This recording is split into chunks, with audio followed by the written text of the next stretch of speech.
Hello friends, in this video we are going to discuss about an important diode, that is photodiode.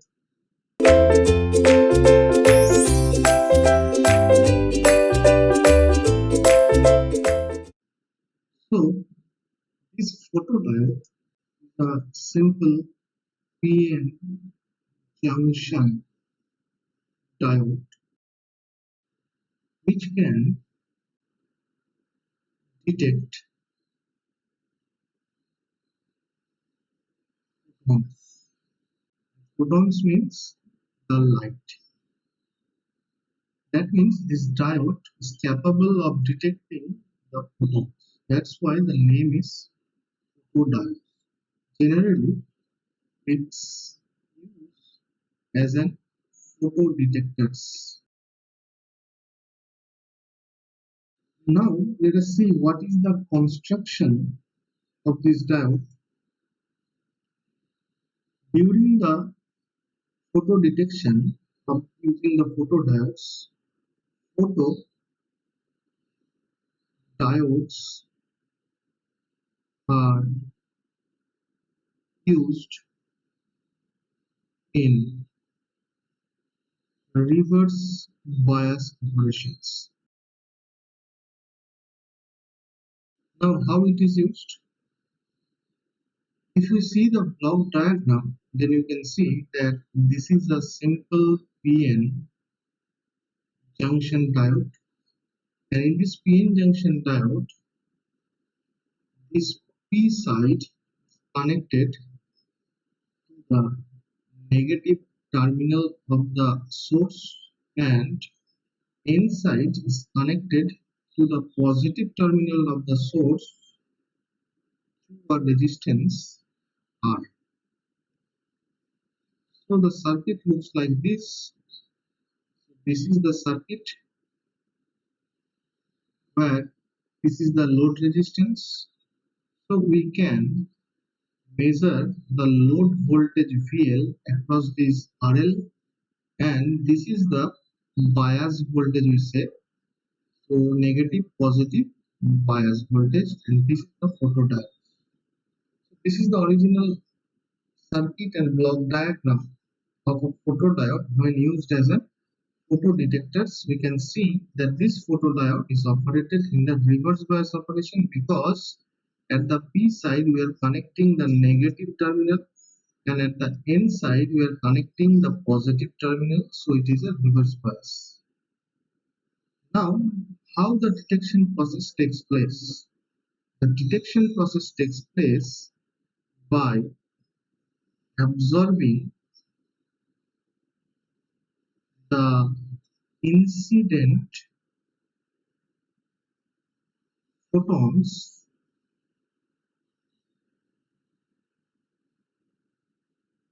and producing some photocurrent. Denote the photocurrent as I suffix P. That means we can say that when a light, if this is the light that is incidenting on this photodiode, that means the photon particles are incidenting on this diode. So we can say this is the light that is incidenting on the diode. And within this light, we can think that this light is a stream of photons. These photon particles will be incident by this diode, and they will be absorbed by this diode, and a current will flow through this diode, and the flow of current will be from the there will be flow of current inside the diode, and that is the photocurrent that we have denoted. Ultimately, in one sentence, we can say that the photocurrent will be generated inside this diode due to the absorption of these photon particles, and these photocurrent will develop a voltage across this RL as VL. If we measure this VL, then we can say that we can find the value of the photocurrent. Now now let us see how this mechanism internally takes place. For that, we have to understand the internal mechanism using the band diagrams. Generally, what happens in the photodiode, so this is a normal block diagram, and generally the photodiodes are of this structure. I have told you here that the photodiode is generally a p-n junction diode, but actually in practical world, the photodiode is not only a p-n junction diode, it is a pin diode. Normally, all the diodes, photodiodes are pin diodes, where this I region is the intrinsic semiconductor region. Now, let us see why we are using this pin structure.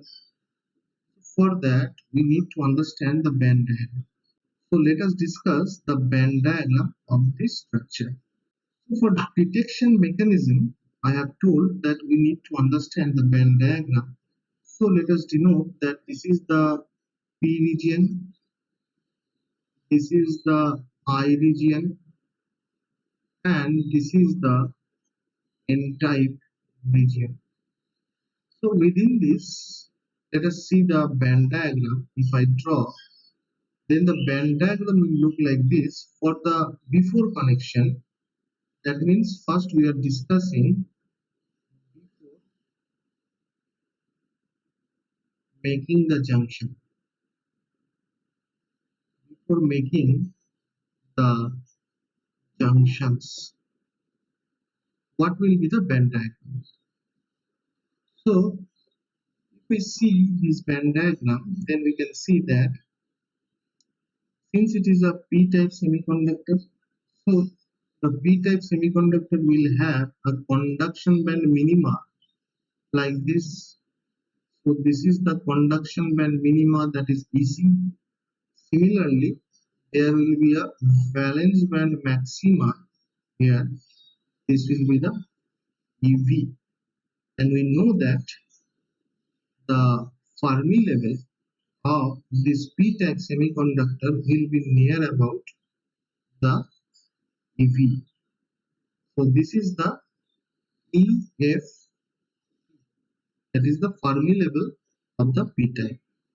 Similarly, if we draw the band diagram of an intrinsic semiconductor, so this is the EC energy level, this will be the EV energy level, and the Fermi level will be near the middle of the band gap.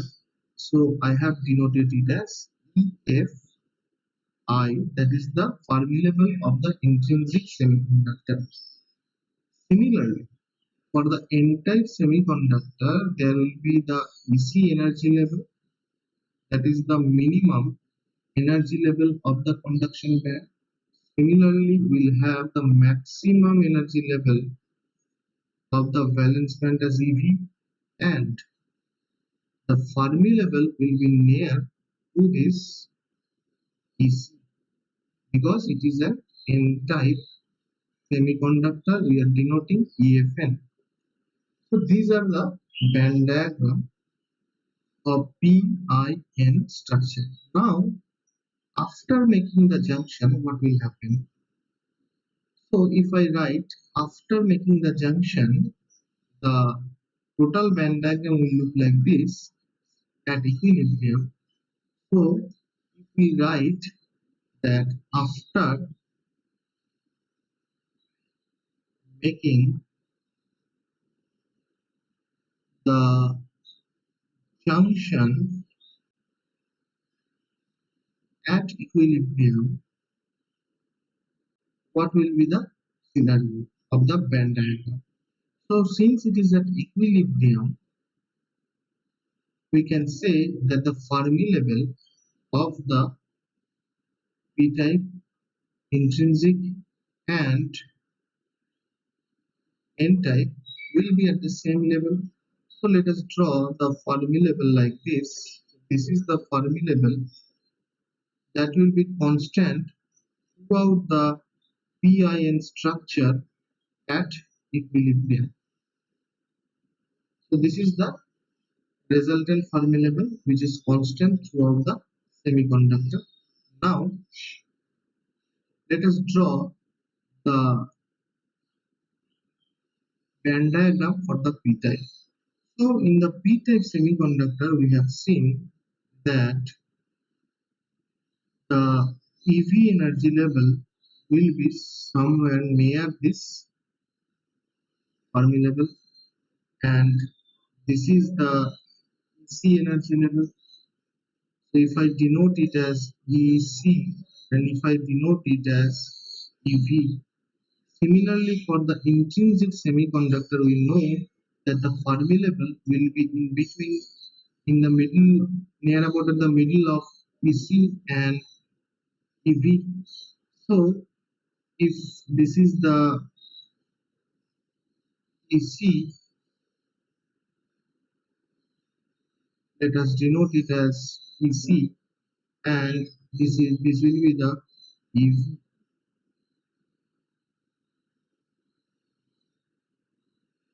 Similarly, for the n-type semiconductor, the conduction band will be near this Fermi level. So this will be the EC of the n-type, and this will be the EV of the n-type.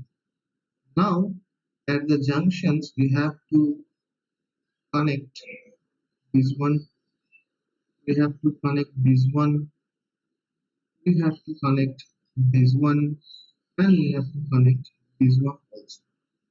So this is the band diagram of the photodiode at equilibrium. Now let us see the electrons concentration and hole concentration. So since in the p-type semiconductor we know that the Fermi level will be somewhere at the near of the EV, so we know there will be a lot of holes here. There are a lot of, these are the holes that we are denoting right now by this yellow dotted. So these are the holes that are present in the valence band of the p-type. Similarly, there will be holes after making the junctions here. So these are the holes that we are denoting. And these holes are at the valence band of the p-type semiconductor. These are the holes that are present in the p-type part of the PIN diode. Now, in this p-type semiconductor, you can see there are lots of holes present inside the diode. So, let us denote the structure like this. So much hole concentration, and these hole concentration are. Now, for the n-type semiconductor, we will also have some large amount of electrons in the conduction band. The large amount of electrons, let us denote here. So these are the electrons, green dots. There are large amount of electrons here.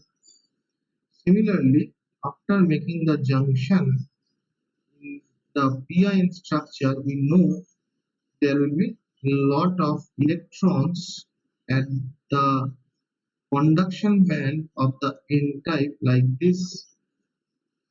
In this way, there are lots of electrons. Now,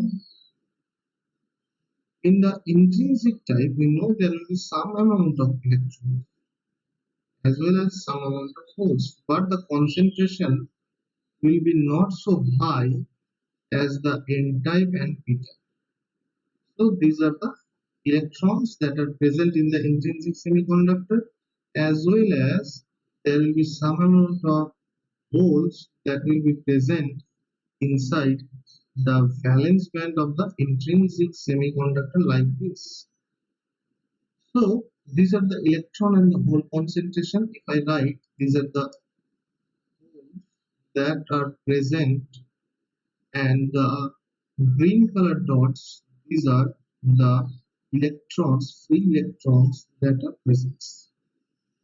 Now if we connect, now if we give the bias voltage, so according to the bias voltage, so let us now give us a bias voltage. Now if we give a bias voltage, we know that we will have to give a reverse bias. That means in this p type p site, you have to give a negative polarity, and in the positive side, that is in the n side, you have to give positive polarity. Since the n side or p side, that is this is the p side, this is the intrinsic semiconductor, and this is the n side. Now since the p side has given with negative polarity, so the Fermi level of the p side will move up in the upward direction. So let us draw the Fermi level first. The Fermi level, let us assume that the Fermi level has gone in the upward direction and it has taken a position here. So this is the Fermi level of the p side, and this will be the Fermi level. Let us assume that this is the Fermi level of the intrinsic semiconductor, and in the n side you have given a positive polarity. That's why the Fermi level has now gone the lower direction on the downward direction like this. So if we now draw this band diagram after the potential applied VB, so we know that there will be the valence band here, and the conduction band will be somewhere here. Similarly, in the n-type structure, you can see that the conduction band will be somewhere here, that is the EC, and the valence band will be far away from the Fermi level. So within the intrinsic semiconductor, the bands will be connected like this, and the EC will be connected to the EC of n-type.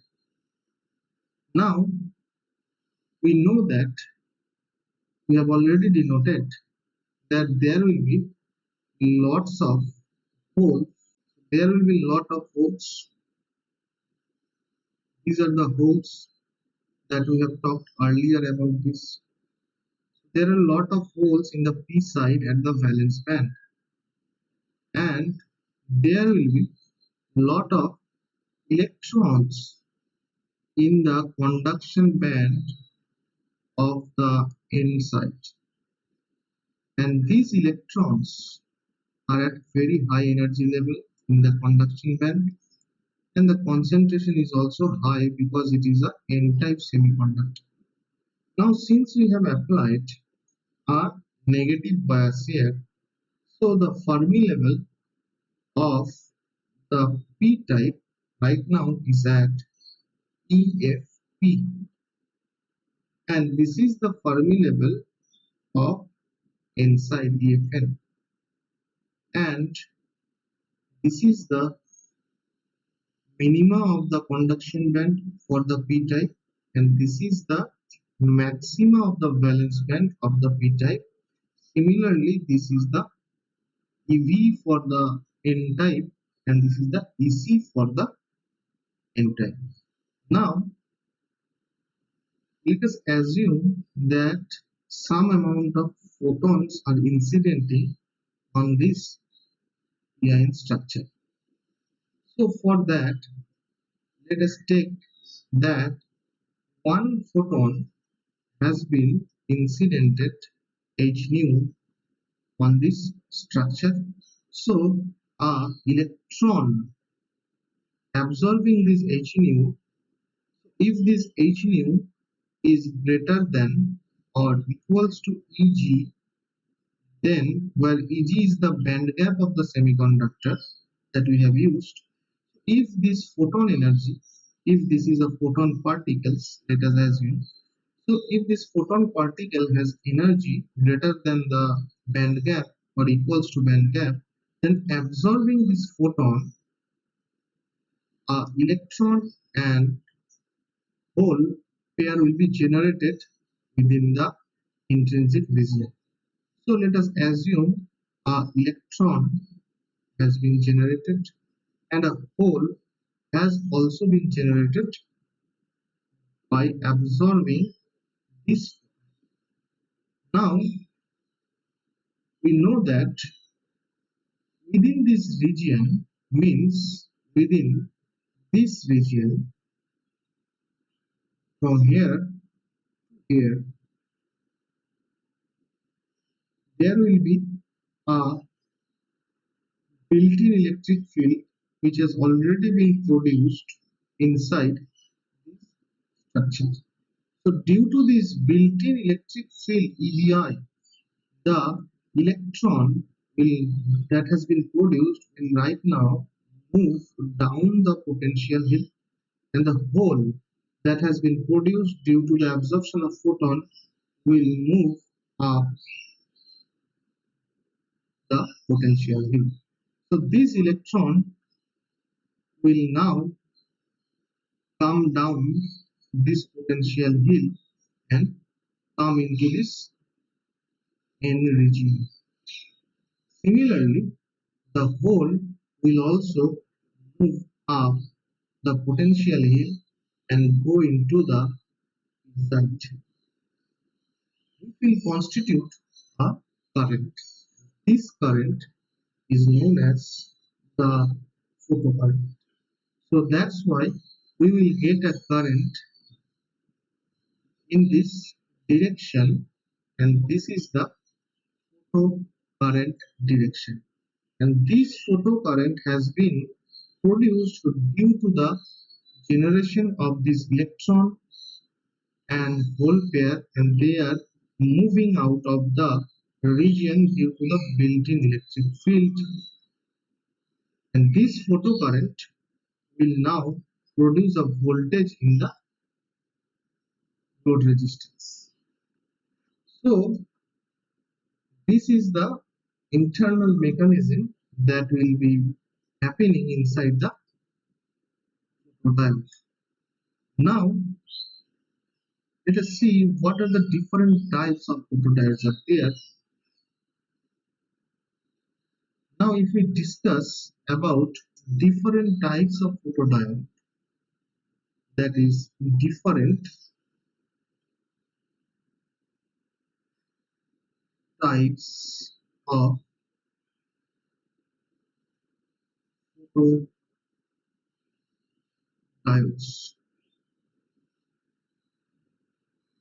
In real world, there are so many types of photodiode. The first photodiode, simplest form, that is the PN photodiode,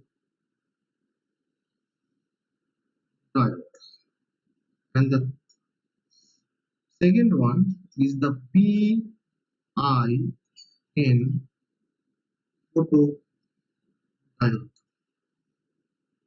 and the third one is the avalanche.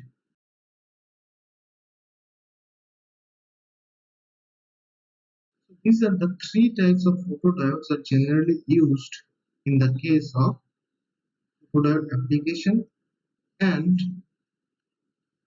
all the detectors which are used in high-speed applications. So if I say for high-speed application, high speed application, the PIN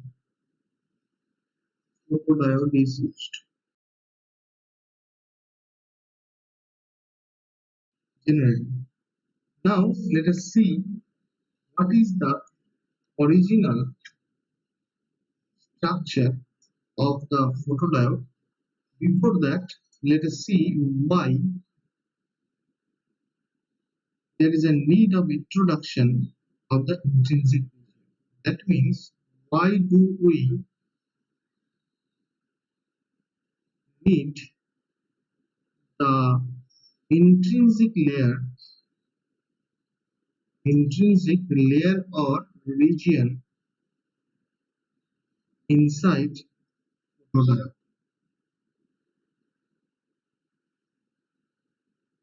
That means, what is the need of the I region in the PIN photodiode? For that, if we introduced the intrinsic region, there are so many benefits. The first benefit that we have, that since the intrinsic region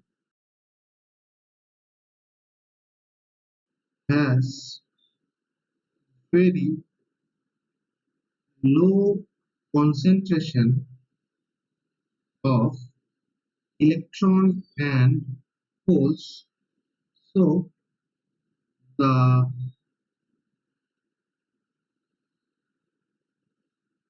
junction capacitance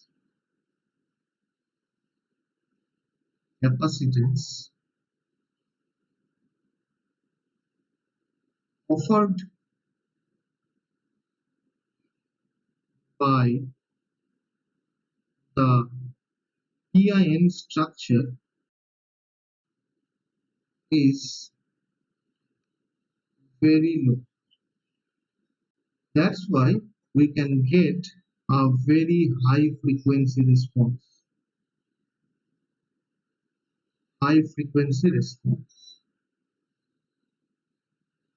That's why we can use the PIN structure for high speed applications also. The second one, after we introduce the intrinsic region, the depletion region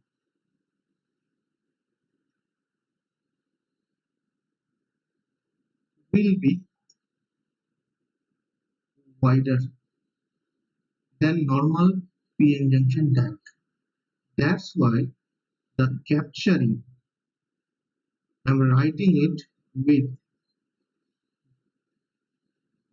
capital letter because the most important thing. So the capturing area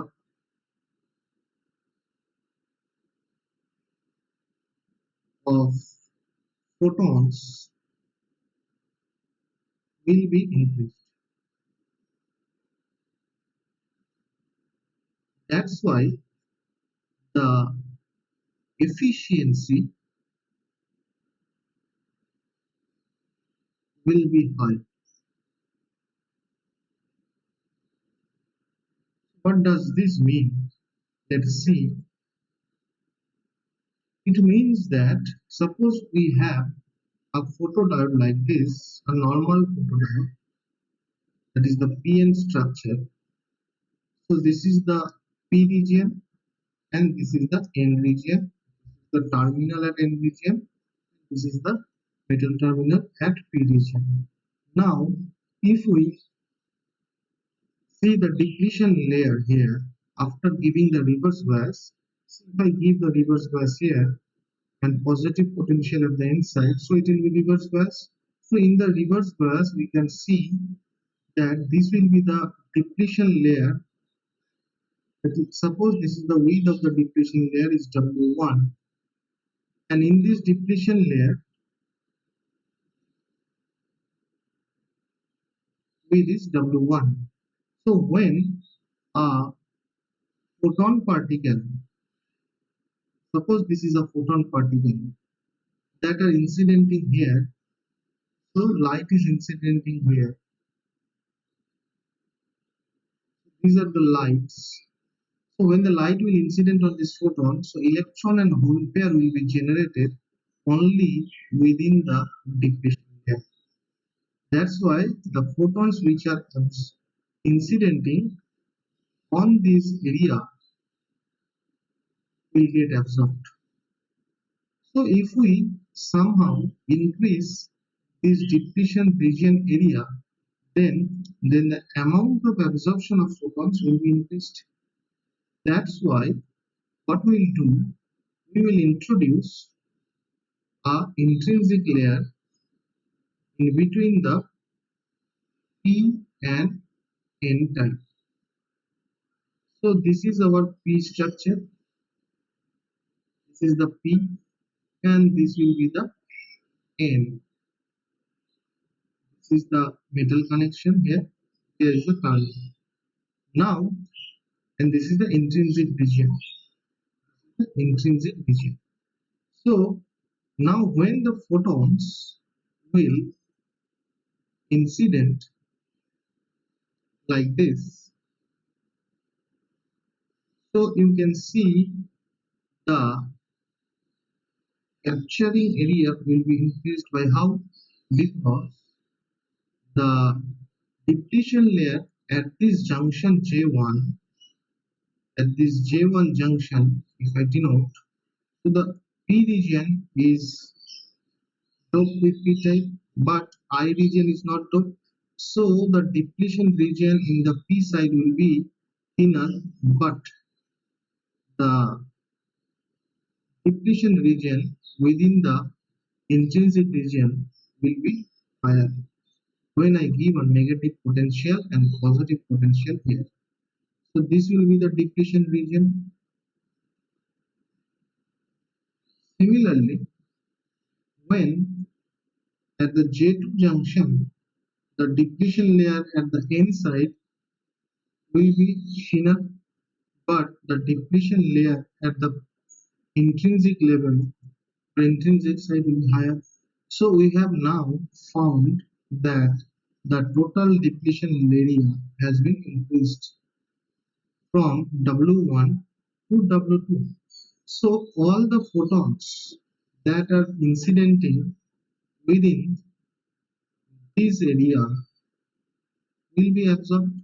So the photon absorption will be increased. That's why the efficiency will also be increased. Now, since we are giving the reverse bias potential, so the electric field, that is the electric field which is existing inside the depletion region, that is the built-in electric field, and we are giving a reverse bias potential here. So this reverse bias potential will enlarge or strengthen this boost up this built-in electric field. That means we'll get EBI plus the reverse bias electric field also. And that's why the transit time of the carriers will be decreased. So we can say in the intrinsic region, the transit time of the electrons and holes within the PIN structure will be decreased. That's why we can use for high speed application. So these are the reasons. Now generally these are the block diagrams of the PIN structure. Now let us see what is the original structure of a PIN diode or PIN photodiode. Original structure or practical PIN structure looks like this. There will be a region like this. This is the metal region. This is the metal part. That is, from this we can connect the metal. Let us denote it as metal. So from this we can get a terminal, and above this metal part there will be a N plus region. So let us denote it as N plus region. This is the N plus region that is grown above this metal contact, and above this there will be a intrinsic region here. So this is the intrinsic region that we are discussing right now. This is the intrinsic region. Above this intrinsic region there will be a P structure like this. The P structure looks like this. This is the P structure that has P plus structure, and in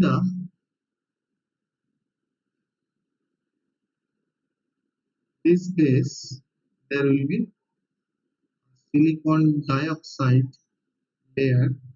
So this is the silicon dioxide layer, and this is also silicon dioxide layer that has been grown on the PN structure. And above this there will be a metal contact also, and the metal contact looks like this. This is the metal contact. This is the metal contact. So these are the metal contact that has been done here. This is also metal contact. So if I denote this is metal and this one is SiO2, and this part is the P plus structure, so PIN structure, and above this there will be a part where this part is an anti-reflection coating. So we can say this is the anti-reflection coating,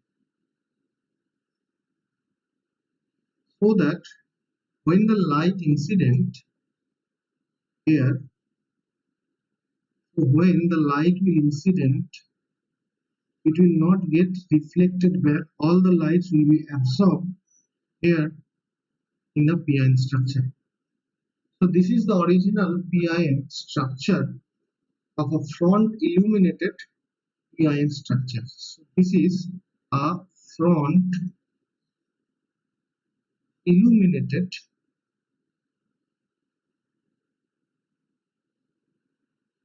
PIN structure.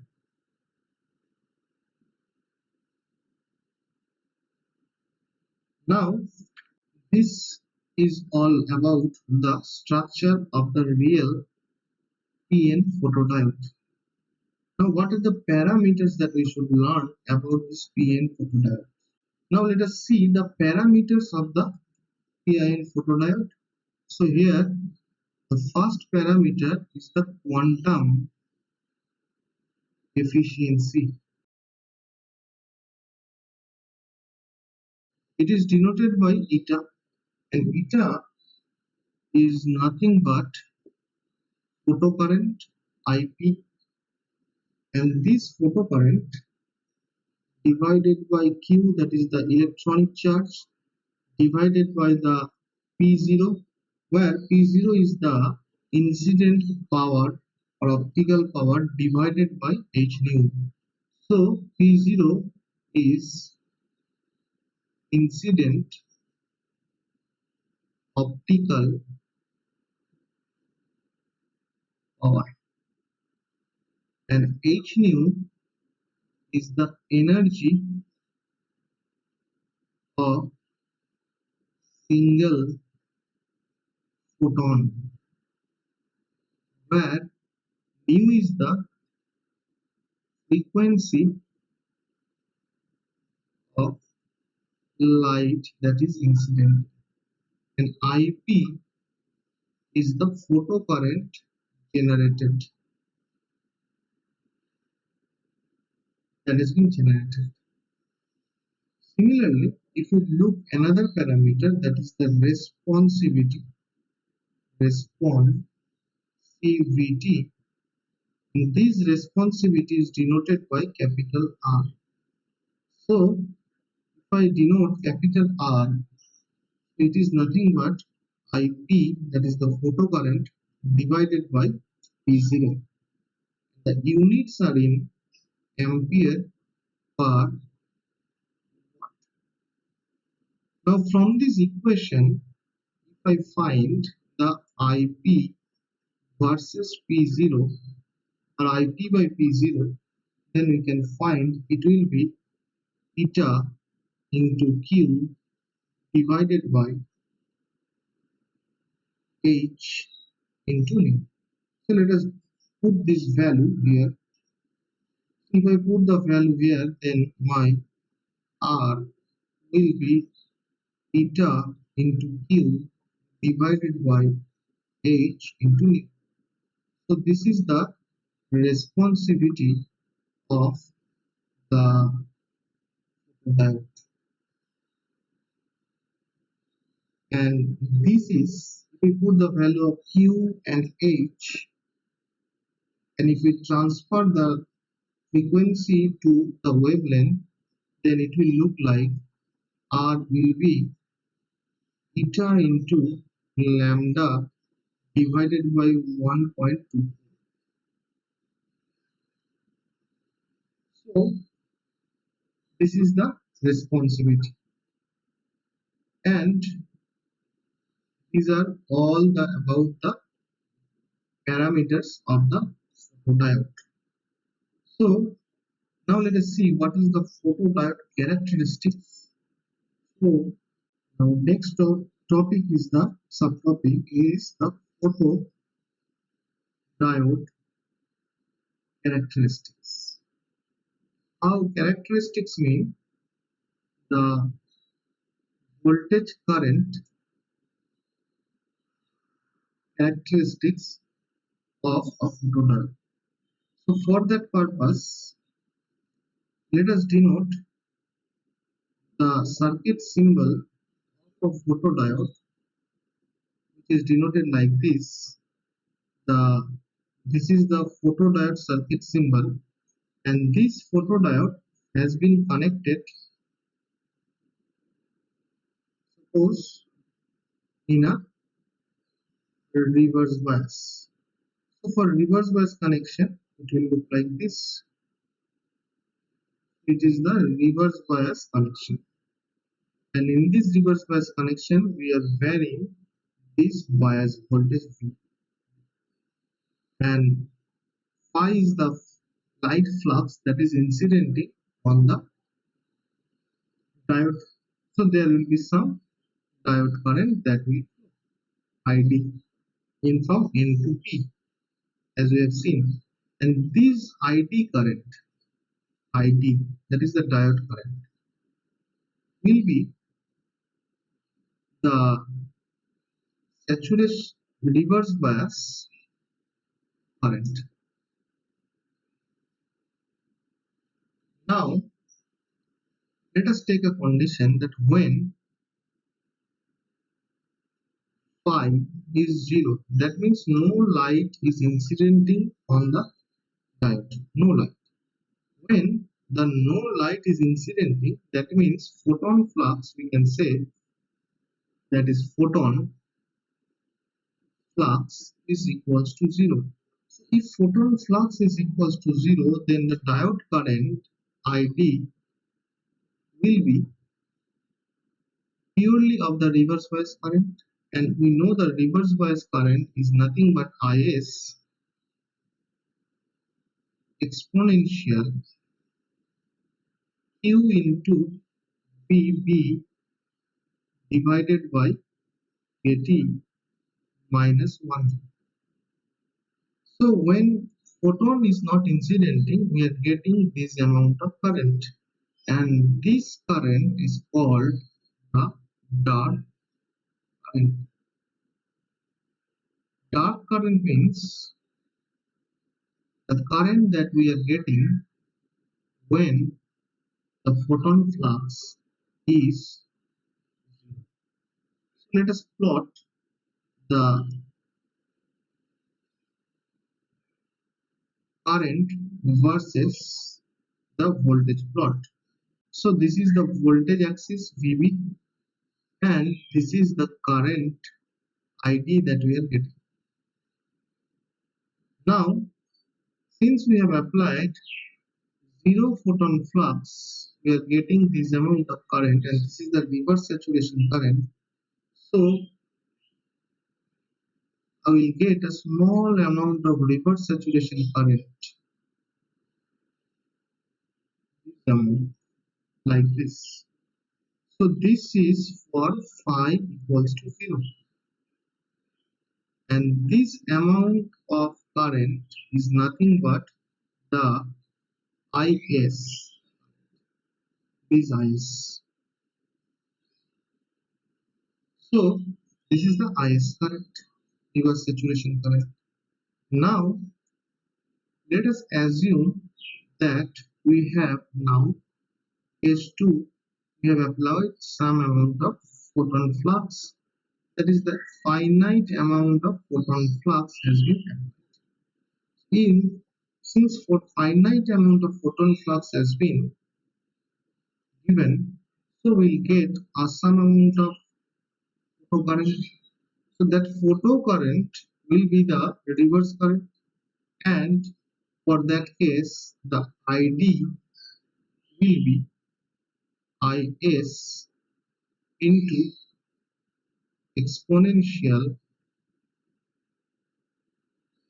VB into Q divided by KT minus 1, and there will be a reverse current, that is the photocurrent, that has been generated due to the photons. Now the current will be increased to some value. So there will be an increase in the current like this. And this increment is nothing but the IP value. Suppose phi equals to phi 1. Now if we further increase the photocurrent, then we will photons. So further increment of the photon flux will increase the photocurrent. So for this case, this is phi 2. So in this way, we are getting the VI characteristics of the photodiode. So this is all about the photodiode working principle, where we have discussed the characteristics, internal mechanism, and the practical structures. Thank you.